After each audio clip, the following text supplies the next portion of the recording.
следи на Канал 8, добродојдовте. Комуналното јавно предпријатие Водовод ја привршува реконструкцијата на постојната со поставување нова водоводна мрежа за корисниците кај автобуската станица во Кочани. Претходно, по комплетирањето на работите на улицата Плачковица, наскоро ќе се заврши и реконструкцијата на водоводот на улицата Гошо Викентиев.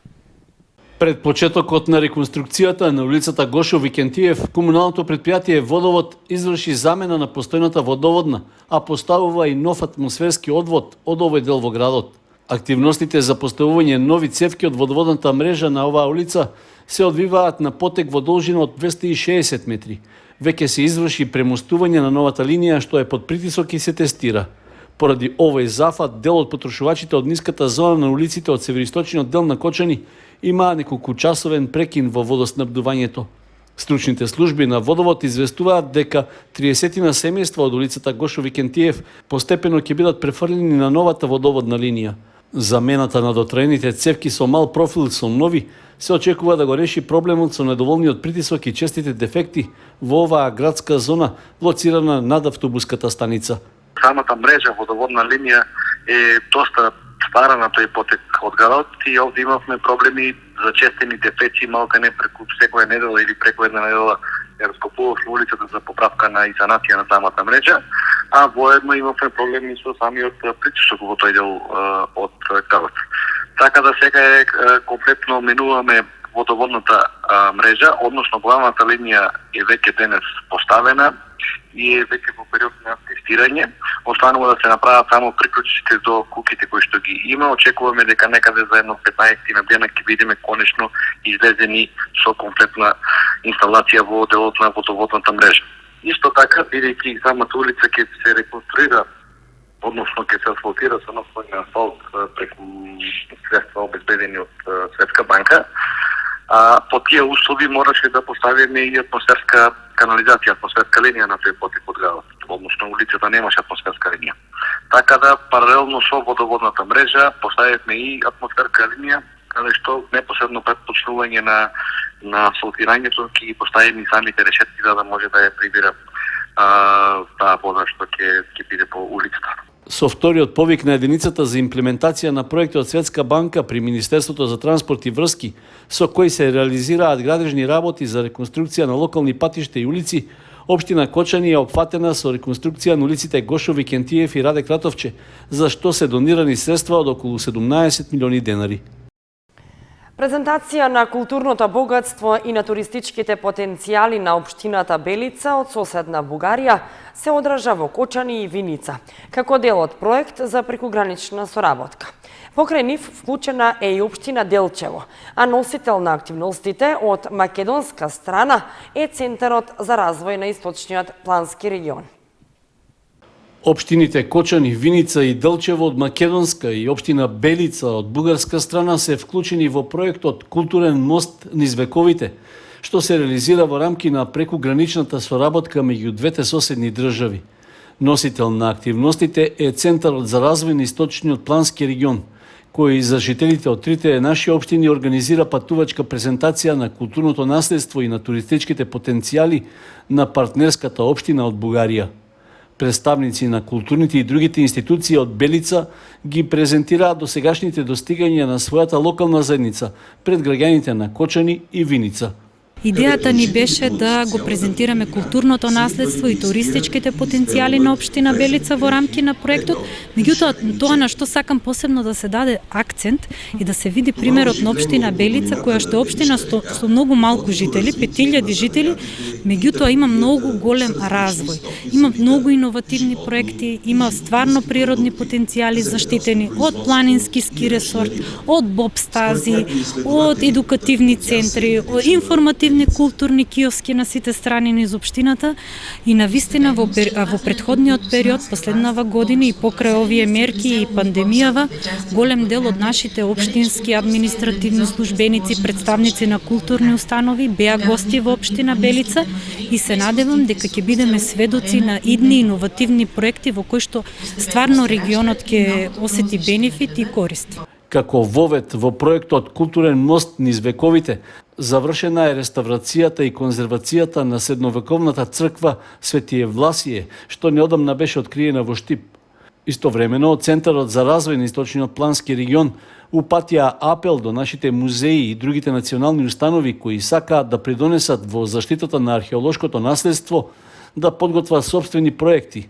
При тоа треба да посвета внимание на делот на дигитализација на сопственото културно богатство, за да може што полесно и подостапно тоа да се представи пошироко во светски рамки.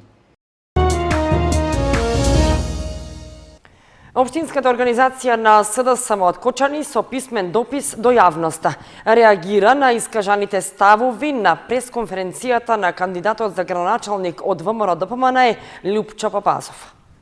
Општинската организација на Социјалдемократскиот сојуз од Кочани му ја честита кандидатурата за градоначалник на Љупчо Папазов. Ни причинува посебно задоволство што опозицијата во Кочани конечно собра храброст да излезе со кандидат за градоначалник. Разочарани сме што поранешниот директор на комуналното јавно предпријатие Водовод Љупчо Папазов застанува зад партија која деновиве самата на пресконференција ја призна корумпираноста на своите кадри во минатото. Изненадени сме што партијата што го кандидира преку него му дава неспорен легитимитет и повторно го враќа на сцена поранешниот градоначалник на Кочани, кој граѓаните силно го поразија на последните локални избори. Невистините во првото представување на Љупчо Папазов ни даваат за право да очекуваме валкана и дрска кампања. Реализираните проекти во изминатите 4 години се препознаени и вреднувани од значајни меѓународни структури и го вбројуваат Кочани во општините со најбрз развој. Токму првиот настап на Папазов јасно го покажува неговиот страв од градежната шминка, со која ги потценува реализираните инфраструктурни проекти. Свесни сме дека Папазов и неговата партија знаат дека кандидатот за градоначалник на Кочани од Социјалдемократскиот сојуз на Македонија, иако официјално не е дефиниран и кој да биде, е непремостлива пречка за нив. Во изминативе 4 години секој разумен граѓанин на Кочани дозна како е да се работи честно, одговорно и транспарентно. Виде дека секому може да му се помогне, без разлика на националност, вера, пол, партиска припадност. Ова го потврдуваат сите анкети на политички партии, домашни и меѓународни здруженија и организации. На крајот повикуваме во предстојниот период на локални избори да надвладеат разумот и човечноста. Се вели во соопштението пратено до медиумите од Општинската организација на Социјалдемократскиот сојуз од Кочани. Со околу 85.000 книги во моментов располага библиотеката Искра од Кочани. Бројка која што ја задоволува читателската публика во регионот кој што го покрива. Од установата велат дека во текот на летниот период се зголемува интересот од страна на младите за читање, а најбарани се странските автори. Кочанската библиотека Искра во моментов располага со вкупен фонд на околу 85.000 книги. Од нив 55.000 се во фондот за возрастни, а останатите 30.000 се во фондот за деца. Вработените во установата се задоволни и од бројката на членови, која што се движи од околу 1500 до 1700, со тенденција на зголемување. Збогатувањето на книжниот фонд библиотеката Искра го прави континуирано, со набавка на интересни и нови наслови на домашни и странски автори, кои најчесто се барани. Библиотеката во континуитет врши набавка на литература. Значи, по сите жарови, пред се и најбарани во овој момент и се посветува внимание на белетристиката. Значи, чувствувавме дека таа е најбарана. Значи, од помладите генерации до највозрастните ја бараат. Оние читатели што се од помладите генерации, значи лектирните изданија и нешто од слободна литература се бара од нивна страна. Ние набавката, без разлика дали овој временски период на топли денове и време на одмори, значи ние вршиме набавката. Еве во овој момент веќе пристигнаат пакети од една издавачка куќа, значи очекуваме повторно да добиваме во еднина и претходно тоа се случуваше нели со со други издавачки куќи како ќе тие ќе излегуваат нивните дела, како излегуваат од печат, како ќе ги понудат на нечитателите, односно на библиотеките и на останатите, за да може да ги набават истите. Како јавна општинска установа, библиотеката постојано е и организатор на одредени настани поврзани со книгата и литературата. Завршија настаните за одбележување на празникот Петровден.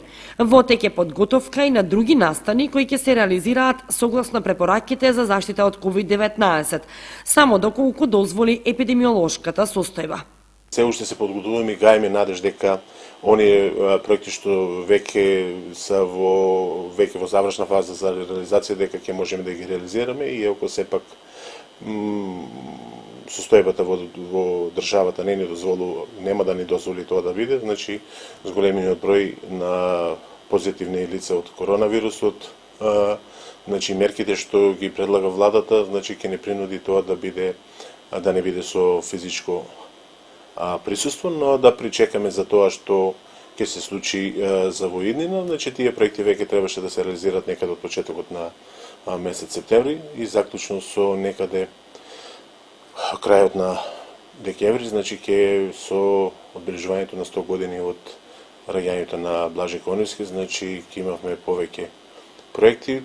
Веројатно некои од тие со физичко присуство веројатно може да ќе отпаднат, како сајмот на книгата.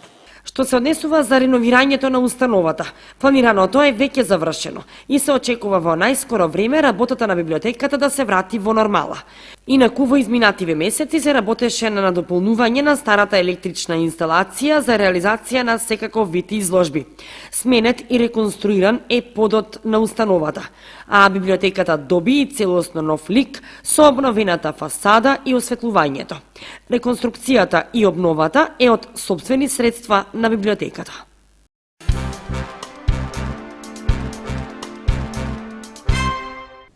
Две изложби во наредните 2 дена најавува Центарот за култура Бели Мугри во Кочани. Станува збор за самостојни изложби на Влора Исмаили, уметник од Косово, и уметникот Јаким Јованов од соседна Виница. На 20 август во 18 часот во Центарот за култура Бели Мугри во Кочани ќе биде отворена самостојна изложба на Влора Исмаили под наслов Чекајки. Влора Исмаили е почитуван и добро познат уметник. Досега има организирано лични изложби и учесник и организатор е на разни национални и меѓународни изложби.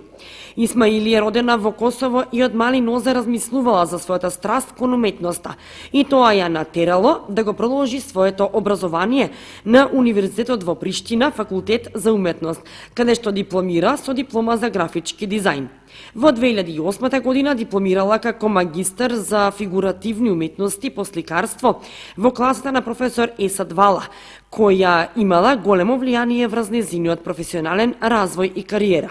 Понатаму ги продолжува магистерските студии, почнува да работи како наставник по ликовни уметности, а потоа и професор на Универзитетот во Приштина, факултет за уметност. Завршува и докторски студии на Универзитетот во Скопје Свети Кирил и Методи. Организатор е на лични изложби во Косово, Македонија, Албанија и Хрватска, а учествувала на многу колективни изложби во земјава, регионот и Европа. Во Центарот за култура Бели Мугри најавена е уште една изложба на 21 во сабота во 19 часот. Станува збор за ретроспективна изложба на акварели, дела на ликовниот педагог и уметник Јаким Јованов.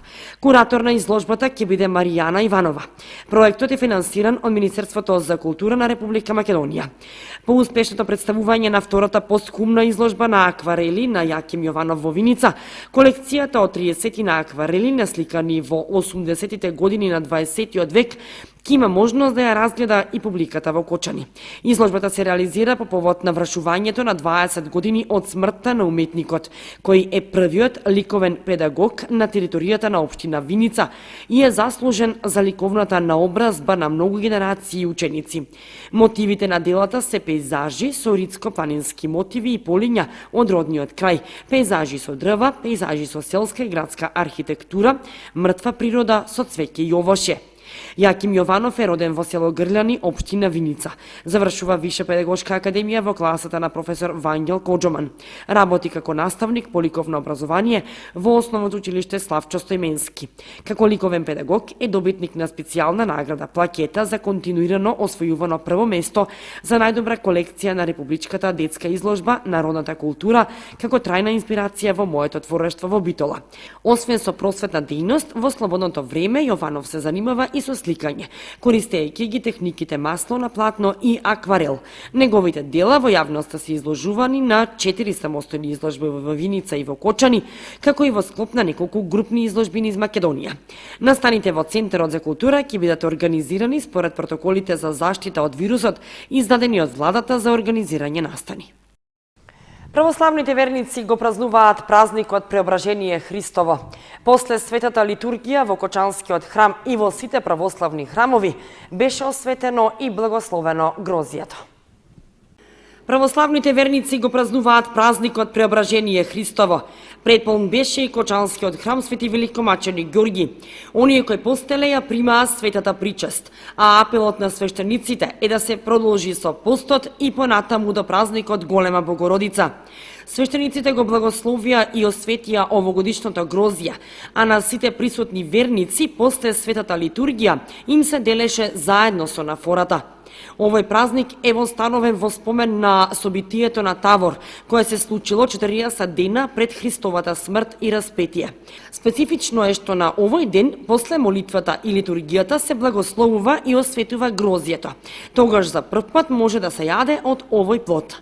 Ако преображението е централен настан на сотиролошкото учење на црквата, бидејќи ја покажува целта на постоењето на човекот, а таа е личното преображение и обожение, тогаш таа истовремено и го потикнува човекот да дојде до посекуваната цел. Значи, преображението Христово е основен момент во животот на човекот, додаваат свештениците.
Почитувани, тоа беа содржините што ги подготвивме за ова издание на вестите на Канал 8. Останете и понатаму со нашата програма. Довидување.